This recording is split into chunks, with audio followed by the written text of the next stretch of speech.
With Memorial Day weekend fast approaching, the start of the summer is in sight, and as the weather gets hotter and people start eating and grilling outside again, it's important to make sure that your food remains safe to eat. Yes, we don't want to get sick. We want to have fun and enjoy this food. Absolutely, yeah. So what do we have today? So Memorial Day is this weekend, so a lot of times you're going to be grilling and chilling outside, enjoying the weather, maybe by the pool. Yeah. So first and foremost, we talked about this off air, but it's really important to wash your hands.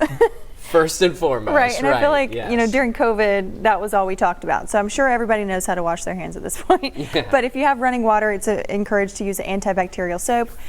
Scrub for about 20 seconds and then handle your food. Make sure all of those microbes are off of your hands before. Front and back. Yes. It's important. Get them both. Get both sides. And you can use gloves if you wanted to, if you feel more safe doing that. Germ-X, at least 60% alcohol content, and that is actually going to be what is going to sanitize your hands. If it's less than that, it's probably not going to kill a lot of those microbes. And that's important too. It just dawned on me too. Some people will be outside. They're going to be away from their sinks. Some people may be taking food to go places. So keeping that hand sanitizer nearby. Yep, is keep clutch. it nearby. Yes. Yep. Germ-X has 70% alcohol, so that's a perfect option there. Okay. Okay, so we've got some coolers and thermometers. So temperature is really important when it comes to handling your food, and a cooler can be for your beverages. You don't really have to keep those temperature controlled. That's more your preference, right? But if you have perishable foods, you want to keep those items like fruits and vegetables less than 40 degrees Fahrenheit, unless they're cooked. Then you'd want them to be over 140 degrees Fahrenheit. Okay, that makes sense. And so you can, have them over ice if you're serving fruits and vegetables, just raw.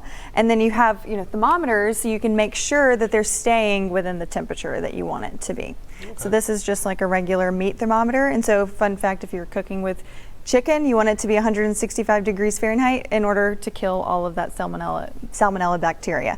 And then you also can use like thermal bags to keep it hot or cold.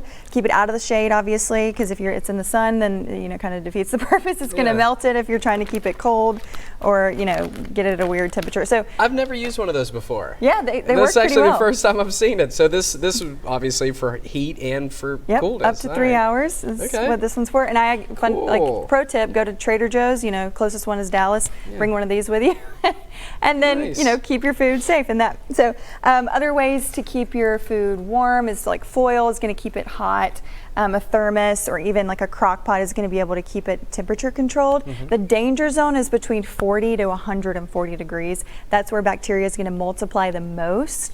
And so that's when you're at greater risk. So if you have, and then a 2-hour rule, if you have food that has been sitting out for 2 hours that's not been temperature controlled, then you want to just throw it out. And if you don't know if it's been temperature controlled, then when in doubt, throw it out. So it's better to do that and be maybe a little wasteful than it is you and the family getting sick. Absolutely, yeah. All right, it's very interesting too, and you even got that cool little crock pot. So. Yeah, all right. Cute little mini one. Yeah, I like all this. Good tips there, Courtney. Lots of options to keep you and your family safe this weekend. Awesome. Yeah. All right, cool. I need to use that. I know, it's my favorite. And if you have a question or topic you'd like to cover, send us an email at pressreleases@ktbs.com.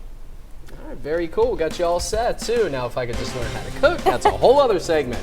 We're going to check in with Howard in a little bit for that. But don't worry, we still have a lot more on the way. Coming up next on KTBS 3 News.